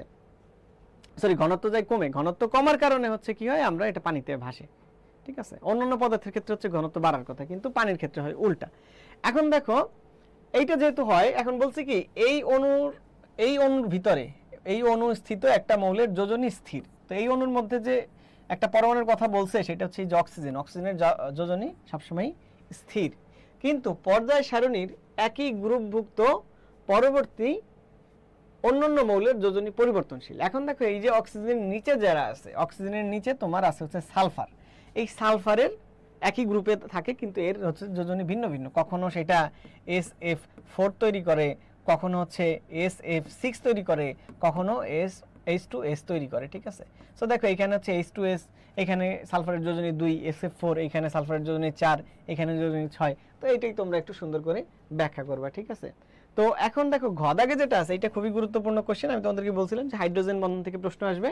তো এই যে সকল প্রকার জলজ প্রাণী বেঁচে থাকার মূলেই রয়েছে উদ্দীপকের বন্ধনদ্বয়। সো উদ্দীপকে কোন বন্ধনের কথা বলছে? এই উদ্দীপকের এখানে কিন্তু বলা হয়েছে যে হাইড্রোজেন বন্ধনের কথা, ঠিক আছে। হাইড্রোজেন বন্ধনের কথা বলা হয়েছে কেন? কারণ হাইড্রোজেন বন্ধনের কারণেই কিন্তু তোমার এই যে পানি জিনিসটা হচ্ছে হালকা হয়ে যায়, মানে বরফ হয় যখন, তখন সেটা হালকা হয়, তখন সেটা আসলে উপরের দিকে উঠে যায়, ঠিক আছে। তখন তোমার মানে দেখো তোমার এখানে যদি একটা জলজ আধার থাকে, তো এখানে নিচে যে বরফগুলো আসলে তৈরি হচ্ছে সেগুলো তো হালকা, কারণ তাদের ঘনত্ব কম। সো যেহেতু এটার ঘনত্ব কমে যায় হাইড্রোজেন বন্ধনের কারণে, এটা হচ্ছে উপরের দিকে উঠে যায়। সো মাছ নিচে কিন্তু যে কঠিন পানিটা মানে লিকুইড পানিটা থাকে সেটার মধ্যে এখানে বাস করতে পারে। তার মানে এইটা কিন্তু একটা গুরুত্বপূর্ণ বন্ধন যেটা দরকার। দ্বিতীয় আরেকটা বন্ধন হচ্ছে সন্নিবেশ সমযোজী বন্ধন। এই সন্নিবেশ সমযোজী বন্ধন আমাদের বেঁচে থাকার জন্য খুব গুরুত্বপূর্ণ, কারণ আমরা যে নিঃশ্বাস প্রশ্বাস গ্রহণ করি তখন যে অক্সিজেন, এই অক্সিজেন কিন্তু আমাদের ব্লাডের মধ্যে হিমোগ্লোবিনের সাথে সন্নিবেশ বন্ধনে যুক্ত হয়। তো এখানে যে হাইড্রোজেন বন্ধন সন্নিবেশ সমযোজী বন্ধনের তোমরা একটু কম্পেয়ার করে বলে দিতে হবে, ঠিক আছে। সো এই টাইপেরই আরেকটা প্রশ্ন এখানে, ওই যে আমি তোমাদেরকে বলেছিলাম যে অবস্থান্তর মৌল, এটা চতুর্থ অধ্যায়ের কোশ্চেন, আমরা জাস্ট রিমুভ করি নাই। অবস্থান্তর মৌলসমূহ কেন রোগীন যৌগ গঠন করে? একইভাবে তোমরা ব্যাখ্যা করবা যে অবস্থান্তর মৌলে ডি অরবিটালে প্রথমে হচ্ছে ডিজেনারেট অবস্থায় থাকে। এই ডিজেনারেট অবস্থায় তাদের সবার শক্তি সমান থাকে। যখন একটা লিগ্যান্ড যুক্ত হয় তখন কি হয়, সেখানে তোমার ডি অরবিটালের মধ্যে শক্তির একটা পার্থক্য তৈরি হয়। এই শক্তির পার্থক্য তৈরি হওয়ার কারণে সেখানে একটা নন ডিজেনারেট অবস্থার সৃষ্টি হয় এবং সেখানে তখন নিম্ন শক্তিযুক্ত অরবিটালগুলো থেকে উচ্চ শক্তি সম্পন্ন সেটে যখন ইলেকট্রন যায় তখন তারা একটা রশ্মি শোষণ করে এবং তার সম্পূরক কালার আমরা দেখতে পাই। ঠিক আছে, সো এই টাইপের জিনিসপত্র। আবার দেখো এখানে বলছে বি এবং আর দ্বারা গঠিত যৌগের সংকরায়ন ব্যাখ্যা করো। এখন দেখো এ, বি, আর এবং এক্স এদের পারমাণবিক সংখ্যা কত? 11। তাহলে এ তে যদি 11 হয় তাহলে এটা হচ্ছে সোডিয়াম, তারপর এটা হচ্ছে 6, বি, বি মানে হচ্ছে কার্বন, তারপর আর এর হচ্ছে কত? আর এর হচ্ছে তোমার 17 আর কি। ঠিক আছে, 17 মানে কি? 17 মানে হচ্ছে ক্লোরিন। ঠিক আছে, এবং তো আমরা এখান থেকে বলছি কি বি এবং আর দ্বারা গঠিত যৌগ, তো এই কার্বন এবং ক্লোরিন দ্বারা গঠিত যৌগ হচ্ছে CCl4। তো CCl4 এর তোমরা সংকরায়ন যদি বের করো, দেখো কার্বনের সর্ববহিস্থ কক্ষপথে কয়টা ইলেকট্রন আছে? আছে হচ্ছে 4টা। এটার সাথে 4টা ক্লোরিন যুক্ত, ক্লোরিন একযোজি পরমাণু, তার মানে 4। তো এখান থেকে আমরা পাই হচ্ছে 4, অতএব এখানে হচ্ছে sp3 সংকরণ। এই যে এটি তোমরা ব্যাখ্যা করবে আর কি। ঠিক আছে, ঠিক একইভাবে এখানে আরেকটা কোশ্চেন বলছে কি যে এ আর যৌগটা পানিতে দ্রবণীয় কিন্তু এক্স আর পানিতে অদ্রবণীয়। এখন দেখো এ আর আর আচ্ছা এক্স হচ্ছে 47, তার মানে এটা হচ্ছে সিলভার। তো এই এ আর আর যেটা যৌগ তৈরি করে এটা NaCl, আমাদের টেবিল সল্ট, তো জানো সবাই লবণ পানিতে দ্রবীভূত হয়, কিন্তু এ এক্স হচ্ছে সিলভার ক্লোরাইড। এই সিলভার ক্লোরাইড হচ্ছে পানিতে দ্রবীভূত হয় না। পানিতে দ্রবীভূত না হওয়ার কারণ হচ্ছে এই যে সিলভারের চার্জ ঘনত্ব অনেক বেশি থাকার কারণে এটা ক্লোরিনকে কি করে? তোমার অনেক বেশি পোলারায়ন করে। পোলারায়ন করলে এটার মধ্যে সমযোজী বৈশিষ্ট্য বৃদ্ধি পায় এবং এটার দ্রবণীয়তা যায় হচ্ছে কমে। ঠিক আছে, তো একইভাবে এখানে আরেকটা প্রশ্ন আছে, এটা তোমাদের জন্য থাকলো যে H2O তরল কিন্তু H2O গ্যাসীয়। আমি হিন্ট দিয়ে দিই আবার যে এখানে হচ্ছে হাইড্রোজেন বন্ধনের কারণে H2O তোমার তরল হয় কিন্তু H2S গ্যাসীয় হয়। ঠিক আছে, ঠিক একইভাবে তোমার এখানে কিউ এবং আর একই সংকরণ প্রদর্শন করলেও তাদের হাইড্রাইডের আকৃতি ভিন্ন। তো আসলে আমরা দেখি কিউ কি জিনিস। এখানে কিউ হচ্ছে কার্বন আর আর এর পারমাণবিক সংখ্যা হচ্ছে 7, তার মানে কি এটা হচ্ছে নাইট্রোজেন। আর টি হচ্ছে কি? টি হচ্ছে ফসফরাস। ঠিক আছে, এখন বলছে কি যে কিউ এবং আর একই সংকরায়ন প্রদর্শন করলেও তাদের হাইড্রাইডের আকার ভিন্ন। এখন দেখো কিউ অর্থাৎ কার্বনের হাইড্রাইড হচ্ছে CH4, ঠিক আছে, এবং আর এর হাইড্রাইড হচ্ছে NH3। তো এইটার ভিতরে হচ্ছে কোনো লোন পেয়ার ইলেকট্রন থাকে না, এই জন্য এখানে কোনো লোন পেয়ার বন্ড পেয়ার বিকর্ষণ হয় না, অতএব এইটার তোমার সংকরায়ন কোণ হয় হচ্ছে 109.5 ডিগ্রি। কিন্তু NH3 এর মধ্যে যদি তোমরা যাও, NH3 এর মধ্যে একটা লোন পেয়ার ইলেকট্রন থাকে, এই জন্য VSEP এর থিওরি অনুযায়ী এই জায়গাটাতে কি হয়? তোমার লোন পেয়ার বন্ড পেয়ারের একটা বিকর্ষণ তৈরি হয়। তো আমরা জানি যেহেতু লোন পেয়ার বন্ড পেয়ারের বিকর্ষণ বন্ড পেয়ার বিকর্ষণের থেকে বেশি হয়, তার জন্য এটার বন্ধনকোণ একটু ছোট হয়ে 107 ডিগ্রি হয়ে যায়। ঠিক আছে, সো এটাই হচ্ছে এখানে ব্যাখ্যা করতে হবে। এরপরে বলছে ক্লোরিনের সাথে আর একটা যৌগ তৈরি করে, তার মানে দেখো NCl3 তৈরি করে। ঠিক আছে, NCl3 তৈরি করে, কিন্তু টি দুইটা যৌগ তৈরি করে, কিন্তু এই যে ফসফরাস হচ্ছে PCl3ও তৈরি করে আবার PCl5ও তৈরি করে। ঠিক আছে, দুইটা যৌগই তৈরি করে।